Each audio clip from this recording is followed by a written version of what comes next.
अपने भीतर तथा बाहर एक साथ आत्मा की कल्पना करो, जब तक कि संपूर्ण अस्तित्व आत्मवान न हो जाए।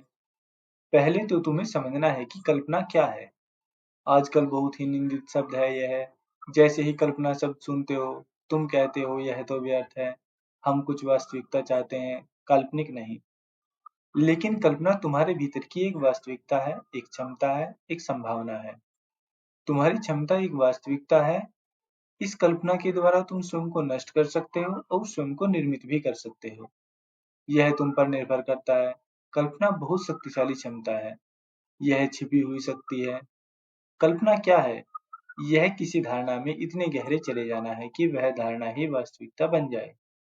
उदाहरण के लिए, तुमने एक विधि के बारे में सुना होगा जो तिब्बत में प्रयोग की जाती है। वे उसे ऊष्मा योग कहते हैं। सर्द रात है, बर्फ गिर रही है और तिब्बतन लामा खुले आकाश के नीचे नग्न खड़ा हो जाता है। तापमान शून्य से नीचे है। तुम तो मरने ही लगोगे, जम जाओगे। लेकिन लामा एक विधि का अभ्यास कर रहा है। विधि यह है कि वह कल्पना कर रहा है कि उसका शरीर एक लपट है, उसके शरीर से पसीना निकल रहा है और सच ही उसका पसीना बहने लगता है, जबकि तापमान शून्य से नीचे है और खून तक जम जाना चाहिए। उसका पसीना बहने लगता है। क्या हो रहा है? यह पसीना वास्तविक है, उसका शरीर वास्तव में गर्म है, लेकिन यह वास्तविकता कल्पना से पैदा की गई है। तुम कोई सरल सी विधि करके देखो, ताकि तुम महसूस कर सको कि कल्पना से वास्तविकता कैसे पैदा की जा सकती है। जब तक तुम यह न महसूस कर लो, तुम इस विधि का उपयोग नहीं कर सकते। जरा अपनी धड़कन को गिनो, बंद कमरे में बैठ जाओ और अपनी धड़कन को गिनो। और फिर 5 मिनट के लिए कल्पना करो कि तुम दौड़ रहे हो। कल्पना करो कि तुम दौड़ रहे हो, गर्मी लग रही है, तुम गहरी सांस ले रहे हो, तुम्हारा पसीना निकल रहा है और तुम्हारी धड़कन बढ़ रही है। 5 मिनट यह कल्पना करने के बाद फिर अपनी धड़कन गिनो। तुम्हें अंतर पता चल जाएगा, तुम्हारी धड़कन बढ़ जाएगी। यह तुमने कल्पना करके ही कर लिया है। तुम वास्तव में दौड़ नहीं रहे थे। प्राचीन तिब्बत में बौद्ध भिक्षु कल्पना के द्वारा ही शारीरिक अभ्यास किया करते थे।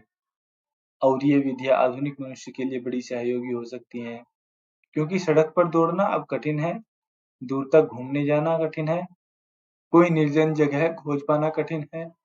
तुम बस अपने कमरे में फर्श पर लेटकर 1 घंटे के लिए यह कल्पना कर सकते हो कि तुम तेजी से चल रहे हो। कल्पना में ही चलते रहो। और अब तो चिकित्सा विशेषज्ञ कहते हैं कि उसका प्रभाव सच में चलने के समान ही होगा। एक बार तुम अपनी कल्पना से लयबद्ध हो जाओ, तो शरीर काम करने लगता है। तुम पहले ही कितने ऐसे काम कर रहे हो जो तुम्हें पता नहीं तुम्हारी कल्पना कर रही है। कई बार तुम कल्पना से ही कई बीमारियां पैदा कर लेते हो। तुम कल्पना करते हो कि फलां बीमारी जो संक्रामक है, सब और फैली हुई है। तुम ग्रहणशील हो गए। अब पूरी संभावना है कि तुम बीमारी पकड़ लोगे और यह बीमारी वास्तविक होगी, लेकिन यह कल्पना से निर्मित हुई थी। कल्पना एक शक्ति है, एक ऊर्जा है। मन उससे चलता है और जब मन उससे चलता है तो शरीर उसका अनुसरण करता है। अमेरिका में एक यूनिवर्सिटी हॉस्टल में एक बार ऐसा हुआ कि 4 विद्यार्थी सम्मोहन का प्रयोग कर रहे थे। सम्मोहन और कुछ नहीं, कल्पना शक्ति ही है। जब तुम किसी व्यक्ति को सम्मोहित करते हो तो वास्तव में वह गहन कल्पना में चला जाता है और तुम जो भी सुझाव देते हो वह होने लगता है। तो जिस लड़के को उन्होंने सम्मोहन किया हुआ था, उसे कई सुझाव दिए। 4 लड़कों ने एक लड़के पर सम्मोहन का प्रयोग किया। उन्होंने कई बातें करके देखी। वे जो भी कहते, लड़का तत्क्षण अनुसरण करता। जब वे कहते कूदो, तो लड़का कूदने लगता। जब वे कहते रो, लड़का रोने लगता। जब उन्होंने कहा तुम्हारी आंखों से आंसू गिर रहे हैं, तो उसकी आंखों से आंसू बहने लगे। फिर बस एक मजाक की तरह उन्होंने कहा अब तुम लेट जाओ, तुम मर गए। लड़का लेटा और मर गया। यह 1952 में हुआ। इसके बाद अमेरिका में उन्होंने सम्मोहन के विरुद्ध कानून बना दिया। जब तक कोई शोध कार्य न चलता हो, कोई सम्मोहन का प्रयोग न करे। जब तक कोई मेडिकल इंस्टीट्यूट या किसी यूनिवर्सिटी का मनोविज्ञान विभाग तुम्हें अधिकृत न करे, तुम कोई प्रयोग नहीं कर सकते, वरना तो यह बड़ा खतरनाक है। उस लड़की ने तो बस विश्वास किया, कल्पना की कि वह मर गया और वह मर गया। यदि कल्पना से मृत्यु हो सकती है, तो अधिक जीवन क्यों नहीं मिल सकता? यह विधि कल्पना शक्ति पर आधारित है। अपने भीतर तथा बाहर एक साथ आत्मा की कल्पना करो, जब तक कि संपूर्ण अस्तित्व आत्मवान न हो जाए। बस किसी निर्जन स्थान पर बैठ जाओ, जहां तुम्हें कोई परेशान न करे। किसी एकांत कमरे से काम चलेगा, और यदि तुम कहीं बाहर जा सको तो बेहतर होगा, क्योंकि जब तुम प्रकृति के समीप होते हो तो अधिक कल्पनाशील होते हो। जब तुम्हारे आसपास बस मनुष्य निर्मित चीजें होती हैं, तो तुम कम कल्पनाशील होते हो। प्रकृति स्वप्न देख रही है, और तुम्हें स्वप्न देखने की शक्ति देती है। अकेले तुम अधिक कल्पनाशील हो जाते हो, इसीलिए तो तुम जब अकेले होते हो तो डरते हो। ऐसा नहीं है कि कोई भूत तुम्हें परेशान करेंगे, लेकिन तुम्हारी कल्पना काम कर सकती है, और तुम्हारी कल्पना भूत या तुम जो भी चाहो पैदा कर सकती है। जब तुम अकेले होते हो तो तुम्हारी कल्पना की संभावना ज्यादा होती है। जब और कोई साथ होता है तो बुद्धि नियंत्रण में होती है, क्योंकि बुद्धि के बिना तुम दूसरों से नहीं जुड़ सकते।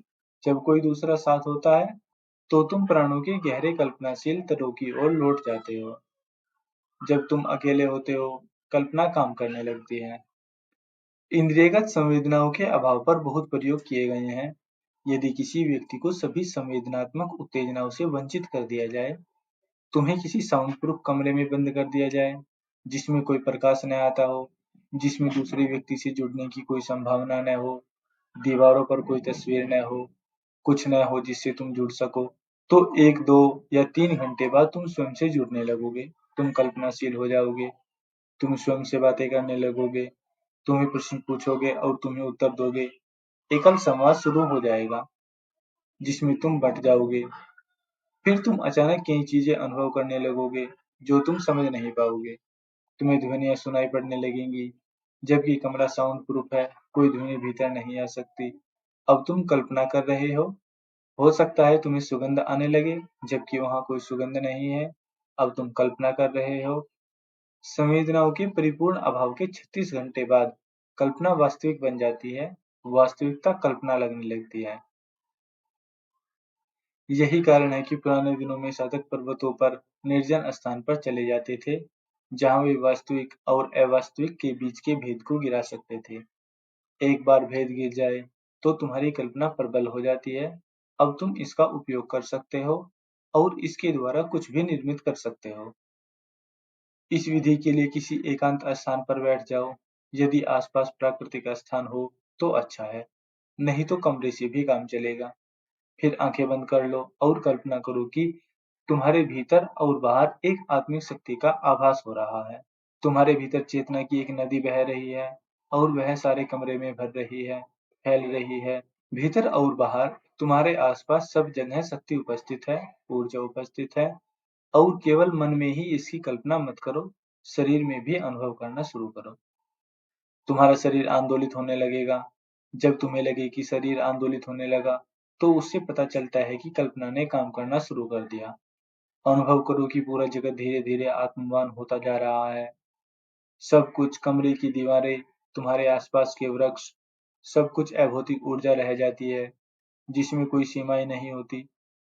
कल्पना के द्वारा तुम इस बिंदु पर पहुंच रहे हो, जहां अपने चेतन प्रयास से तुम बुद्धि के ढांचे, बुद्धि के ढर्रे को नष्ट कर रहे हो। तुम अनुभव करते हो कि पदार्थ नहीं है, केवल ऊर्जा है, केवल आत्मा है, भीतर भी, बाहर भी। जल्दी ही तुम अनुभव करोगे कि भीतर तथा बाहर समाप्त हो गए हैं। जब तुम्हारा शरीर आत्ममय हो जाता है और तुम्हें लगता है कि यह ऊर्जा ही है, तो भीतर तथा बाहर में कोई भेद नहीं रहता, सीमाएं एक हो जाती हैं, केवल तरंगायित आंदोलित ऊर्जा का एक महासागर बचता है। यह सत्य भी है, तुम कल्पना के द्वारा सत्य तक पहुंच रहे हो। कल्पना क्या कर रही है? कल्पना केवल पुरानी धारणाओं को, पदार्थ को, मन के पुराने ढंगों को नष्ट कर रही है। जो चीजों को एक खास दृष्टिकोण से देखते हैं, कल्पना उनको नष्ट कर रही है, और तब सत्य प्रकट होता है। अपने भीतर तथा बाहर एक साथ आत्मा की कल्पना करो, जब तक कि संपूर्ण अस्तित्व आत्मवान न हो जाए। जब तक तुम्हें यह न लगने लगे कि सब भेद समाप्त हो गए, सब सीमाएं विलीन हो गई, और जगत केवल ऊर्जा का एक महासागर रह गया है। यही वास्तविकता भी है। लेकिन विधि में जब तुम गहरे उतरोगे, उतने ही भयभीत हो जाओगे। तुम्हें लगेगा कि तुम पागल हो रहे हो, क्योंकि तुम्हारी बुद्धि भेदों में बनी है। तुम्हारी बुद्धि इस तथाकथितता से बनी है, और जब यह वास्तविकता समाप्त होने लगती है, तो साथ ही तुम्हें लगता है कि तुम्हारी बुद्धि भी नष्ट हो रही है। संत और पागल दोनों ऐसे जगत में जीते हैं, जो हमारी तथाकथित वास्तविकता के पार होता है। दोनों ही पार के जगत में जीते हैं, लेकिन पागल नीचे गिर जाता है और संत ऊपर उठ जाते हैं। भेद छोटा सा है, लेकिन बहुत बड़ा है। यदि बिना किसी प्रयास के तुम मन और वास्तविकता तथा अवास्तविकता के भेद खो दो तो तुम विक्षिप्त हो जाओगे। लेकिन यदि चेतन प्रयास से तुम धारणाओं को नष्ट कर दो तो तुम विमुक्त हो जाओगे, विक्षिप्त नहीं। यह विमुक्तता ही धर्म का आयाम है, यह बुद्धि के पार है। लेकिन चेतन प्रयास चाहिए, तुम शिकार न बनो, मालिक ही बने रहो। जब तुम्हारा प्रयास मन के सारे आकारों को नष्ट करता है, तो तुम्हें निराकार सत्य का साक्षात्कार होता है। उदाहरण के लिए, बौद्ध कहते हैं कि संसार में कोई पदार्थ नहीं है। संसार केवल एक प्रक्रिया है, कुछ भी वास्तविक नहीं है, सब कुछ गतिमान है। या गतिमान कहना भी ठीक नहीं है, मात्र गति है। जब हम कहते हैं कि सब कुछ गतिमान है, तो वही पुरानी भूल हो जाती है। ऐसा लगता है जैसे कि कुछ है जो गतिमान है। बुद्ध कहते हैं कुछ भी गतिमान नहीं है, केवल गति ही है, केवल गति है, इसके अलावा कुछ नहीं। तो थाईलैंड या बर्मा जैसे बौद्ध देशों में उनकी भाषा में है शब्द के लिए कोई शब्द नहीं है। जब बाइबिल पहली बार थाई में अनुवादित हुई, तो उसे अनुवादित करना बड़ा कठिन हो गया, क्योंकि बाइबिल में तो कहा गया है परमात्मा है। बर्मीज या थाई में तुम यह नहीं कह सकते कि परमात्मा है। तुम ऐसा कह ही नहीं सकते। तुम जो भी कहोगे उसका अर्थ होगा परमात्मा हो रहा है, सब कुछ हो रहा है, कुछ भी है नहीं है। एक बर्मा निवासी संसार की ओर देखता है तो गति की ओर देखता है। जब हम देखते हैं, विशेषतः जब ग्रीक उन्मुख पाश्चात्य मन देखता है, तो कोई प्रक्रिया नहीं होती, केवल वस्तु होती है, केवल मर्त वस्तुएं हैं, गति नहीं है। जब तुम नदी की ओर देखते हो, तो नदी को है की तरह देखते हो। नदी है नहीं, नदी का अर्थ तो बस एक गति है, कुछ जो सतत हो रहा है, और कोई बिंदु नहीं आता जहां तुम कहो कि यह होना पूरा हो गया। यह एक अंतहीन प्रक्रिया है। जब हम एक वृक्ष की ओर देखते हैं तो कहते हैं कि वृक्ष है। बर्मी भाषा में कहते हैं कि वृक्ष हो रहा है, वृक्ष बह रहा है, वृक्ष बढ़ रहा है, वृक्ष प्रक्रिया है। तो संसार और यथार्थ बिल्कुल भिन्न होंगे। तुम्हारे लिए यह भिन्न है, और यथार्थ तो एक है ही, लेकिन इसकी व्याख्या किस तरह करते हो उससे सब बदल जाता है। एक मूल बात ध्यान रखो, जब तक तुम्हारे मन के ढांचे को मिटाने दिया जाए, जब तक तुम उस ढांचे से मुक्त न हो, जब तक तुम्हारे संस्कार न पहुंच दिए जाएं, और तुम निसंस्कार न हो जाओ, जब तक तुम्हें पता ही नहीं चलेगा कि वास्तविकता क्या है, तुम केवल व्याख्याएं ही जानते हो। वे व्याख्याएं तुम्हारे मन के ही खेल हैं। निराकार सत्य ही एकमात्र वास्तविकता है, और यह विधि तुम्हें निर्धारण होने में, निसंस्कार होने में, तुम्हारे मन पर इकट्ठे हो गए शब्दों को हटाने में मदद देने के लिए है। उनके कारण तुम नहीं देख पाते। जो भी तुम्हें सत्य जैसा लगता है, उसे मिट जाने दो। ऊर्जा की कल्पना करो, पदार्थ की नहीं। वर्ण प्रक्रिया की, गति की, लय की, नृत्य की, और कल्पना करते रहो जब तक कि पूरा जगत आत्मवान न हो जाए। यदि तुम धैर्यपूर्वक लगे रहो, तो 3 महीने के 1 घंटा प्रतिदिन सघन प्रयास के बाद तुम इस आभास को पा सकते हो। 3 महीने के भीतर अपने आसपास के सारे अस्तित्व का तुम एक दूसरा ही अनुभव ले सकते हो। पदार्थ नहीं बचा, मात्र अभौतिक महासागरीय अस्तित्व बचा, केवल लहरें, केवल कंपन। जब यह अनुभव होता है तभी तुम जानते हो कि परमात्मा क्या है। ऊर्जा का यह महासागर ही परमात्मा है। परमात्मा कोई व्यक्ति नहीं है। परमात्मा कहीं स्वर्ग में किसी सिंहासन पर नहीं बैठा है, वहां कोई भी नहीं बैठा है। लेकिन हमारे सोचने का ढंग है, हम कहते हैं कि परमात्मा सृष्टा है। परमात्मा सृष्टा नहीं है, बल्कि परमात्मा सृजनात्मक शक्ति है, स्वयं सृजन ही है। हमारे मन पर बार बार थोपा गया है कि कहीं अतीत में परमात्मा ने संसार की रचना की और फिर वही सृजन समाप्त हो गया। ईसाइयों की कहानी कहती है कि परमात्मा ने 6 दिन में संसार बनाया और 7वें दिन विश्राम किया। इसीलिए तो 7वां दिन रविवार छुट्टी का दिन है। परमात्मा ने उस दिन छुट्टी ली। 6 दिन में उसने संसार को बनाया, हमेशा हमेशा के लिए, और तब से कोई सृजन नहीं हुआ। छठे दिन के बाद कोई सृजन ही नहीं हुआ है। यह बड़ी मुर्दा धारणा है। तंत्र कहते हैं कि परमात्मा सृजनात्मकता ही है। सृष्टि कोई ऐतिहासिक घटना नहीं है जो कि अतीत में कभी घटी। यह हर क्षण घट रही है। परमात्मा हर क्षण सृजन कर रहा है। इससे ऐसा लगता है कि परमात्मा कोई व्यक्ति है जो सृजन कर रहा है। नहीं, वह सृजनात्मकता जो हर क्षण घटती है, वह सृजनात्मकता ही परमात्मा है। तो तुम हर क्षण सृजन में हो।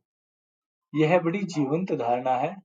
ऐसा नहीं है कि परमात्मा ने कहीं कुछ बनाया है और तब से परमात्मा और मनुष्य के बीच कोई संवाद नहीं रहा, कोई संपर्क, कोई संबंध नहीं रहा। उसने सृजन किया और बात समाप्त हो गई। तंत्र कहता है कि तुम हर क्षण निर्मित हो रहे हो। हर क्षण तुम दिव्य के साथ, सृजनात्मकता के स्रोत के साथ गहन संबंध में हो। यह बहुत ही जीवंत धारणा है। इस विधि के द्वारा तुम भीतर और बाहर सृजनात्मक शक्ति की झलक पाओगे।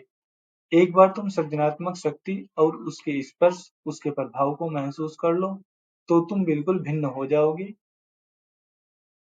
तुम फिर वही नहीं रह जाओगे। परमात्मा तुम में प्रवेश कर गया, तुम उसके निवास बन गए।